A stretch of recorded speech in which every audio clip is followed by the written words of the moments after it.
بسم اللہ الرحمن الرحیم۔ السلام علیکم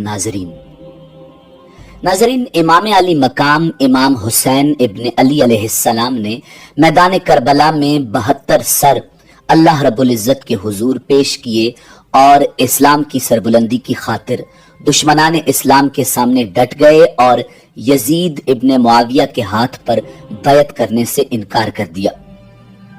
میدان کربلا میں یزید ابن معاویہ کی فوج نے رسول خدا امام الانبیاء جناب محمد الرسول اللہ صلی اللہ علیہ وآلہ وسلم کے خاندان پر ظلم کے پہاڑ توڑے اور ان کو انتہائی بے دردی سے پیاسا شہید کیا۔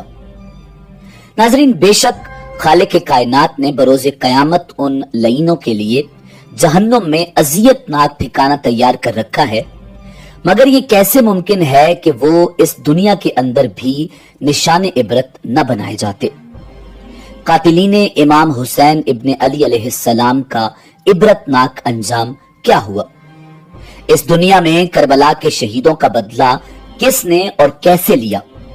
وہ کون تھا جس نے قاتلان امام حسین ابن علی علیہ السلام کو چن چن کر مارا؟ یہی ہماری آج کی ویڈیو کا موضوع ہوگا، اور آج ہم آپ کو کائنات کے بدترین ظالموں یزید ابن معاویہ، سنان ابن انس، عبید اللہ ابن زیاد اور خولی ابن یزید سمیت دیگر کی عبرت ناک داستان سنائیں گے۔ ناظرین، تاریخ کے مطابق امام علی مقام امام حسین ابن علی علیہ السلام کی شہادت کے بعد دنیا میں 7 دن اندھیرا رہا۔ دھوپ دیواروں پر پڑتی تو انتہائی پھیکی اور زرد رنگ کی ہوتی۔ کوفیوں کی فوج کے پاس زرد رنگ والی گھاس تھی، وہ سب مٹی ہو گئی۔ بیت المقدس کے جس پتھر کو اٹھایا جاتا اس کے نیچے خون ہوتا۔ عبید اللہ ابن زیاد کے مکانوں میں خون بہ رہا تھا۔ آسمان کے کنارے سرخ ہو گئے اور پھر یہ سرخی ہلکی ہوتی گئی، جو اب بھی شفق کی صورت میں موجود ہے اور قیامت تک رہے گی۔ 7 دن تک لگاتار آسمان پر ستارے ٹوٹتے رہے۔ ایک شکی نے کربلا میں امام علی مقام امام حسین ابن علی علیہ السلام کی شان میں گستاخی کی تھی۔ ایک ستارہ ٹوٹ کر آیا اور اس کو اندھا کر گیا۔ عراق کی فوج کے آدمی اپنے اونٹوں کو ذبح کر کے گوشت پکاتے تو وہ گوشت آگ کے انگارے بن جاتا، پھر ہمت کر کے کھانے لگتے تو وہ کڑوا ہوتا۔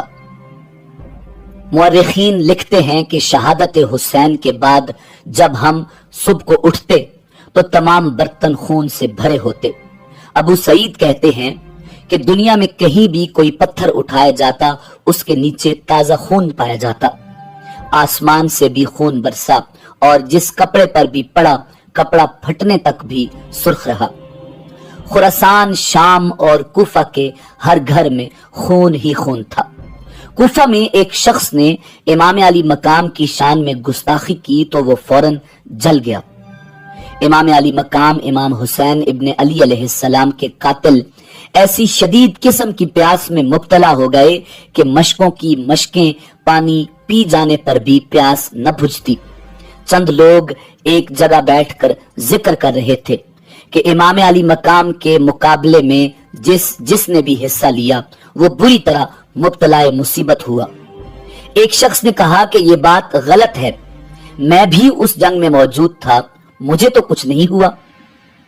اسی رات وہ اپنے گھر گیا، چراغ کی بتی درست کرنے لگا تو آگ نے اس کے جسم کو اپنی لپیٹ میں لے لیا اور پھر آگ آگ کرتا ہوا جہنم میں پہنچ گیا۔ اس کا جسم لکڑی کے کوئلے کی طرح سیاہ ہو چکا تھا۔ زہری کا بیان ہے کہ ان میں سے کوئی مارا گیا، کوئی اندھا ہو کر مر گیا، کسی کا منہ کالا ہو گیا، کسی کی صورت مسخ ہو گئی۔ واقعی کہتے ہیں کہ ایک شخص کو حضور نبی کریم صلی اللہ علیہ وآلہ وسلم خواب میں ملے۔ آپ نے آستینیں چڑھائی ہوئی تھی اور ہاتھ میں تلوار تھی، اور امام حسین علیہ السلام کے قاتلوں میں سے 10 آدمی ذبح کیے ہوئے آپ کے سامنے پڑے تھے۔ وہ شخص کہتا ہے کہ حضور نے مجھے غضبناک ہو کر فرمایا، تم نے میرے بیٹے کے قاتلوں کی تعداد کیوں بڑھائی؟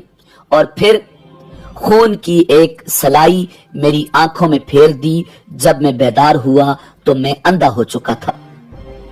ابن جوزی کہتے ہیں جس شخص نے کوفہ سے شام جاتے ہوئے امام علی مقام امام حسین ابن علی علیہ السلام کا سر اقدس کپڑے میں باندھ کر گھوڑے کی گردن میں لٹکایا تھا، اس کا منہ انتہائی مکروہ اور کالا ہو گیا تھا.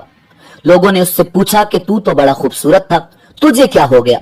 تو اس نے بتایا کہ میں نے امام کے سر کو جس دن سے گھوڑے کے ساتھ لٹکایا ہے اسی دن سے مصیبت میں مبتلا ہوں. وہ شخص اسی مصیبت میں مبتلا رہا. کہنے لگا 2 شخص رات کو آتے ہیں اور مجھ کو اٹھا کر بھڑکتی ہوئی آگ پر لے جاتے ہیں اور پھر اس میں دھکا دے دیتے ہیں. پھر میرا سر جھکتا ہے اور آگ چہرے کو جلساتی رہتی ہے. پھر وہ بری حالت میں اسی عذاب کے ساتھ مرا. ناظرین، امام الانبیاء جناب محمد الرسول اللہ صلی اللہ علیہ وآلہ وسلم کا ارشاد ہے کہ مجھے جبریل نے بتایا کہ حضرت یحییٰ علیہ السلام کے قتل کے بدلے میں 70,000 آدمی قتل ہوئے تھے اور میرے نواسے کے قتل کے بدلے میں 2 بار 70,000 آدمی قتل ہوں گے. اور پھر یہ فرمان پورا ہو کر رہا. قاتلان حسین ابن علی علیہ السلام پر قہر الہی اور غضب خداوندی ٹوٹ پڑا تھا اور وہ انتہائی خوفناک موت مر رہے تھے. ناظرین، جس شخص نے امام علی مقام امام حسین ابن علی علیہ السلام کے قاتلوں سے بدلہ لیا، اس شخص کا نام مختار بن ابی عبیدہ ثقفی تھا. مختار بن ابی عبیدہ ثقفی 1 ہجری میں طائف میں پیدا ہوئے مگر پرورش مدینہ میں ہوئی. نام مختار اور کنیت ابو اسحاق تھی. تعلق بنو حوازن کے قبیلہ ثقیف سے تھا، اسی لیے انہیں مختار بن ابی عبیدہ ثقفی کہا جاتا ہے. ان کے والد کا نام ابی عبیدہ تھا جنہیں حضرت عمر رضی اللہ تعالی عنہ نے عراق کی ایک مہم میں سپہ سالار بنا کر بھیجا تھا جہاں وہ شہید ہو گئے تھے. مختار بن ابی عبیدہ ثقفی کے بچپن میں ایک بار شیر خدا علی المرتضی کرم اللہ وجہ الکریم نے آپ کو کھیلتے ہوئے دیکھا تو شفقت سے آپ کے سر پر ہاتھ پھیرا اور انہیں زیرک و دانا کہہ کر پیار فرمایا اور فرمایا یہ میرے حسین کے قاتلوں سے انتقام لے گا. ناظرین، جس وقت واقعہ کربلا پیش آیا، مختار بن ابی عبیدہ ثقفی عبید اللہ ابن زیاد کی قید میں اہل بیت اطہار سے محبت کے جرم میں قید رہے. جس طرح امام حسین ابن علی علیہ السلام کی شہادت کے وقت بیشتر محبان علی کو قید میں بند کر دیا گیا تھا. تاریخ میں قیدیوں کی یہ تعداد کئی لاکھ لکھی ہوئی ہے. یعنی کوفہ کے اہل بیت سے محبت کرنے والوں کو قید کر کے عبید اللہ ابن زیاد نے ایسے دین فروش افراد کے سپرد کوفہ کر دیا تھا جنہوں نے امام حسین علیہ السلام کے بھیجے ہوئے اپنے خاص سفیر اور تایازاد بھائی مسلم بن عقیل کو تنہا کر دیا اور یوں انہیں حالت مظلومیت میں شہید کر دیا گیا. سب سے پہلے مسلم بن عقیل جس کے گھر تشریف لائے تھے اور جنہوں نے مسلم بن عقیل کو اپنے گھر پناہ دی تھی وہ مختار بن ابو عبیدہ ثقفی ہی تھے. ناظرین، مختار بن ابی عبیدہ ثقفی نے کچھ لوگوں کو ہم خیال بنایا اور کہا کہ ہم خون حسین کا انتقام لیں گے. اس نے لوگوں کو ایک تحریر دکھائی جو محمد بن حنفیہ برادر امام حسین کے نام سے تھی کہ ہم تجھے اس امر کی اجازت دیتے ہیں کہ انتقام حسین لیا جائے. ناظرین، یہاں مورخین کے درمیان اختلاف ہے. اہل تشیع کے مطابق محمد بن حنفیہ نے مختار ثقفی کے نام وہ تحریر لکھی تھی، جبکہ اہل سنت کے مطابق مختار ثقفی کی اس تحریر کے حوالے سے محمد بن حنفیہ نے کہا تھا کہ ہم نے ایسی کوئی تحریر نہیں بھیجی. تاہم اس بات پر تمام مورخین متفق ہیں کہ مختار ثقفی کے حوالے سے محمد بن حنفیہ نے فرمایا تھا کہ اگر کوئی نواسہ رسول کا انتقام لیتا ہے تو ہمیں کوئی اعتراض نہیں. اور جناب محمد بن حنفیہ نے فرمایا تھا کہ اگر خون حسین کا بدلہ لیا جائے تو یہ درست ہے۔ مختصر یہ کہ مختار بن ابی عبیدہ ثقفی کی تحریک چلتی رہی اور زور پکڑتی گئی، یہاں تک کہ کوفہ کے وہ لوگ جو اس وقت خاموش تھے اپنی غلطی پر پچھتا رہے تھے اور تلافی کے طور پر اس تحریک کو مضبوط کرتے گئے، اور خدا کے اس حکم کی عملی تفسیر بن کر سامنے آئے جو قوم موسیٰ کو بچڑا پوجنے کی سزا پر ہوا تھا۔ قال موسیٰ لقومہ یا قوم انکم ظلمتم انفسکم باتخاذکم العجل فتوبوا الی بارئکم فاقتلوا انفسکم۔ بہرحال مختار بن ابی عبیدہ ثقفی کا دور آ چکا تھا اور نامور قاتلان حسین کا انتقام شروع ہو چکا تھا۔ شمر ملون کا انجام۔ ناظرین، شمر ذی الجوشن کو جب گرفتار کر کے مختار بن ابی عبیدہ ثقفی کے سامنے لایا گیا تو مختار کی آنکھیں غصے سے سرخ ہو گئیں، غضبناک ہو کر کھڑا ہو گیا اور شمر سے کہنے لگا، جس ہاتھ سے گردن حسین پر خنجر پھیرا تھا اٹھا وہ ہاتھ۔ شمر نے رو کر کہا کہ میں پیاسا ہوں، پہلے تھوڑا سا پانی پلا دو۔ مختار نے کہا، بدبخت، تو نے اہل بیت مصطفیٰ پر پانی بند کیا تھا اور اب پانی مانگتا ہے؟ پھر پہلے نیزے سے مار مار کر اس کو زخمی کیا اور پھر قتل کر کے لاش کتوں کے آگے پھینکوا دی۔ ایک روایت میں ہے کہ پہاڑوں پر چھپتا پھر رہا تھا تو اس کو گرفتار کر کے لایا گیا اور ہلاک کیا گیا۔ ہرملہ کا انجام۔ ناظرین، ہرملہ وہ بدبخت اور ملون شخص تھا جس نے 6 ماہ کے جناب علی اصغر کے حلق پر تیر چلایا تھا۔ جب مختار ثقفی کے سامنے آیا تو اس نے سپاہیوں کو حکم دیا کہ معصوم علی اصغر کا گلا چیرنے والے حرام زادے کے گلے پر تیر چلاؤ۔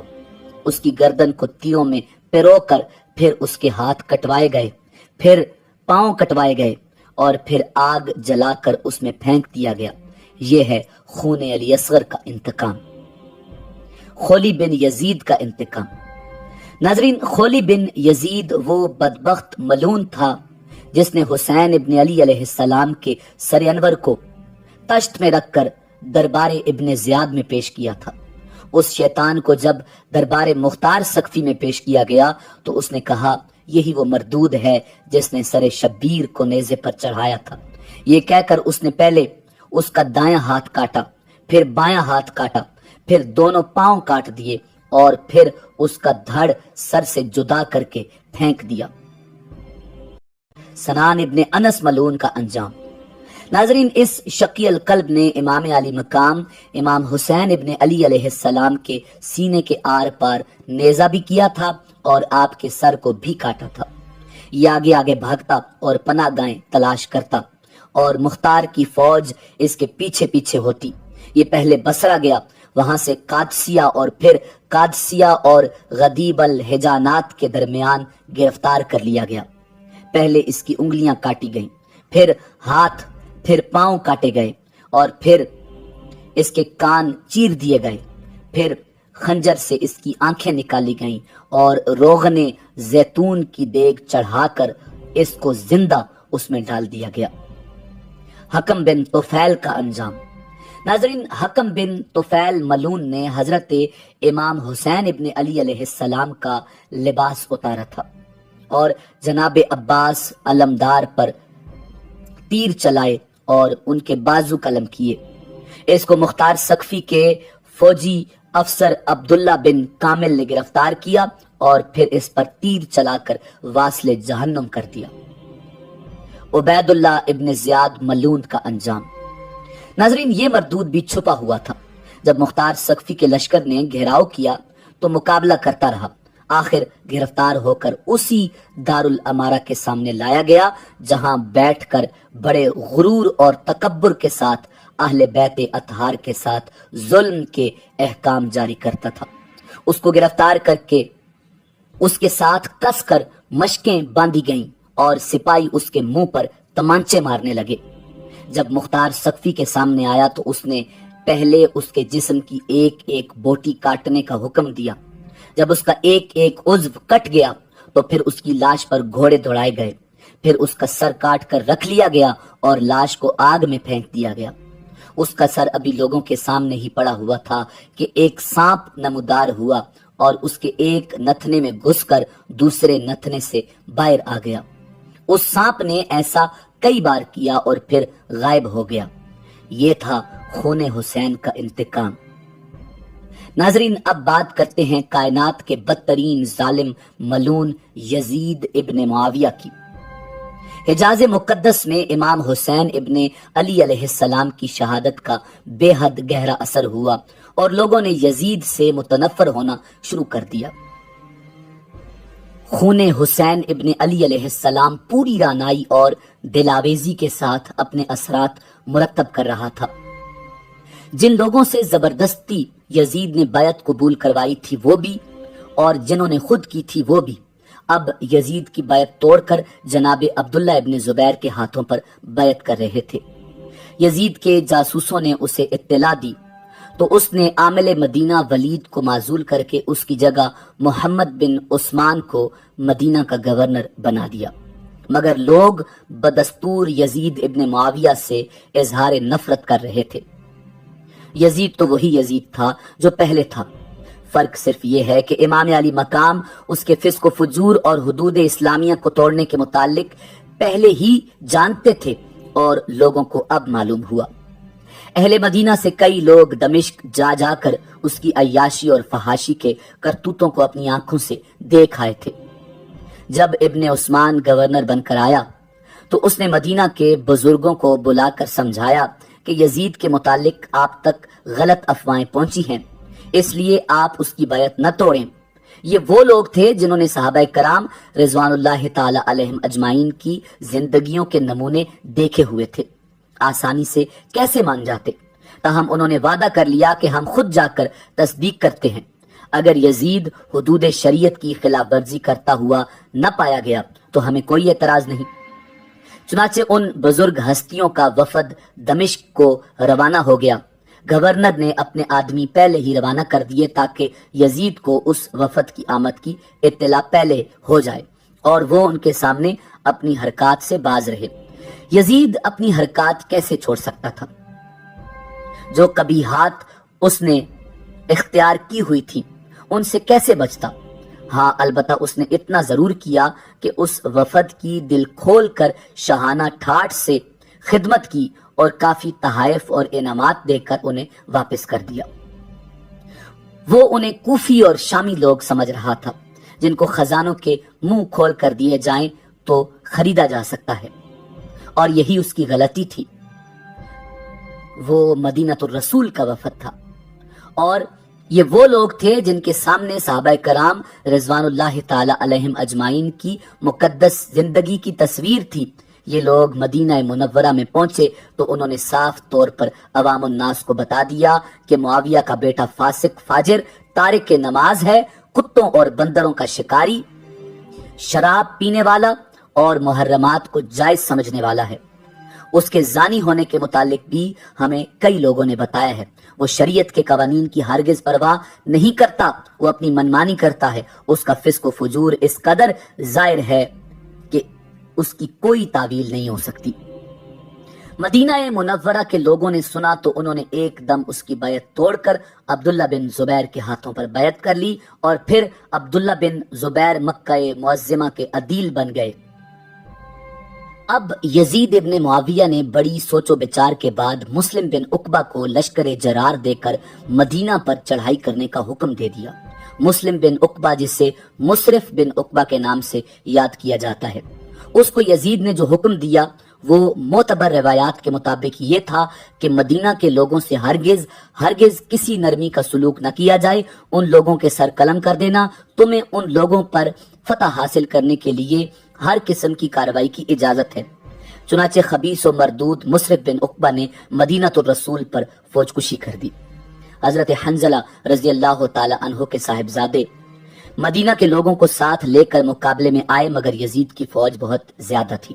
بڑے بڑے مقتدر اور ذی وقار لوگ شہید کر دیے گئے اور بالآخر فوج یزید مدینہ پر قابض ہو گئی، اور پھر مدینہ پاک کی جو بے حرمتی فوج یزید نے کی وہ حد بیان سے باہر ہے۔ انہوں نے مسجد نبوی میں گھوڑے باندھے، محمد عربی صلی اللہ علیہ وآلہ وسلم کے منبر شریف کو غلاظت سے آلودہ کیا۔ خدا کی مار ہو ان لوگوں پر، جنت کی کیاریوں میں ان لوگوں کے گھوڑے لد اور پیشاب کر رہے تھے، اور وہ وحشت اور بربریت کی انتہا کرتے ہوئے مدینۃ الرسول کی بہو بیٹیوں کی عصمت لوٹ رہے تھے۔ تاریخ کے مطابق انہوں نے 1000 سے بھی زیادہ پاک بازوں کی عصمت دری کی۔ حجرہ رسول کے باہر 70,000 ملائکہ ایک طرف درود و سلام کے ہدیے پیش کر رہے تھے، اور دوسری طرف یزید ابن معاویہ کے بدمعاش ضلالت میں ڈوبے ہوئے ظلم کی انتہا کر رہے تھے۔ ایسی فوج بھیجنے والے پر لعنت، ایسی فوج پر لعنت۔ مدینہ کی بے حرمتی کرنے کے بعد لشکر یزید مکہ کی طرف گیا۔ مصرف بن عقبہ ملعون راستے میں مر گیا۔ یزید کے حکم کے مطابق اس کی جگہ ایک دوسرے ملعون نے لے لی۔ پھر مکہ میں جا کر انہوں نے شہر کا محاصرہ کر لیا اور جگہ جگہ آگ لگا دی۔ منجنیکوں میں پتھر رکھ رکھ کر کعبہ پر برسائے گئے اور کعبہ کو آگ لگا دی گئی۔ غلاف کعبہ جلنے لگا۔ معاذ اللہ، ظلم و ستم کی کوئی ایسی حد نہیں تھی جو لشکر یزید نے نہ توڑی ہو، اور یہ سب کچھ حکم یزید سے ہوا تھا۔ کربلا کے واقعات میں یزید ابن معاویہ کو ملوث ہونے سے بچانے والے یزیدیت میں ڈوبے ہوئے لوگ اس ظلم کا کیا جواز پیش کریں گے؟ مدینہ میں جو قیامت برپا ہوئی اس کو چھوڑ دو، صرف یہ بتا دو کہ مدینہ منورہ پر فوج کشی کی اسلام اجازت دیتا ہے یا نہیں۔ مدینہ والوں کو خوف زدہ کرنے والوں کے لیے قرآن کی کیا تعزیر ہے؟ خامخواہ ایک مردود و ملعون اور راندہ نگاہ کی حمایت کرنے سے سوائے ذلت اور آتش جہنم کے اور کیا حاصل ہوگا؟ ادھر غلاف کعبہ جل رہا تھا اور ادھر یزید ابن معاویہ پر عذاب الہی مسلط ہو چکا تھا۔ اس کو پیٹ کے درد نے شدید تکلیف میں مبتلا کر دیا۔ اللہ نے اس پر کولنج کو مسلط کر دیا، ایک ایسی بیماری جس سے آنتوں میں شدید درد شروع ہو گیا۔ حکیموں سے کوئی علاج نہ ہوا اور درد بڑھتا گیا۔ وہ ایسے تڑپنے لگا جیسے مچھلی پانی کے بغیر تڑپتی ہے۔ اس نے اپنے بیٹے کو بلایا اور کہنے لگا کہ مجھے یقین ہو گیا ہے کہ اب میری موت کا وقت قریب ہے، میں تمہیں امور سلطنت سے آگاہ کرنا چاہتا ہوں۔ بیٹے کا نام معاویہ ابن یزید تھا۔ اس کی بے ساختہ چیخ نکلی اور کہنے لگا، جس تاج و تخت پر آل رسول کے خون کے دبے ہوں میں اس کو کسی صورت قبول نہیں کر سکتا۔ اللہ مجھے ایسی منوس خلافت کی حکومت سے محروم رکھے جس کی بنیاد رسول اللہ کے نواسے کے خون پر رکھی گئی ہے۔ یزید اپنے بیٹے کی بات سن کر تڑپ اٹھا اور شدت رنج و الم سے بستر پر پاؤں مارنے لگا، اور موت سے کچھ دن پہلے یزید کی آنکھیں سڑ گئیں اور اس میں کیڑے پڑ گئے۔ تکلیف کی شدت سے وہ چیخیں مارتا تھا۔ پانی کا قطرہ حلق سے نیچے اترنے کے بعد تیر کی طرح چبھنے لگا۔ اس پر اللہ تعالیٰ کا عجیب قہر تھا کہ پانی کے بغیر بھی تڑپتا تھا اور پانی پا کر بھی چیختا تھا۔ بالآخر اسی درد کی شدت سے تڑپ تڑپ کر اس کی موت واقع ہو گئی، اور لاش سے ایسی ہولناک بدبو آنے لگی کہ کوئی قریب نہ جاتا۔ جیسے تیسے ملعون کو دفن کر دیا گیا۔ جب بنو عباس کی حکومت آئی تو انہوں نے اس کی ہڈیاں جلانے کے لیے اس کی قبر کھودی تو وہ پہلے ہی جلی ہوئی اور سیاہ تھی۔ اس کی قبر پر لوگ پتھر پھینکا کرتے تھے، اور باب الصغیر دمشق میں جہاں اس کی قبر تھی اب وہاں شیشے کا کارخانہ ہے، اور ٹھیک اسی جگہ شیشہ گالنے والی بھٹی بنی ہوئی ہے۔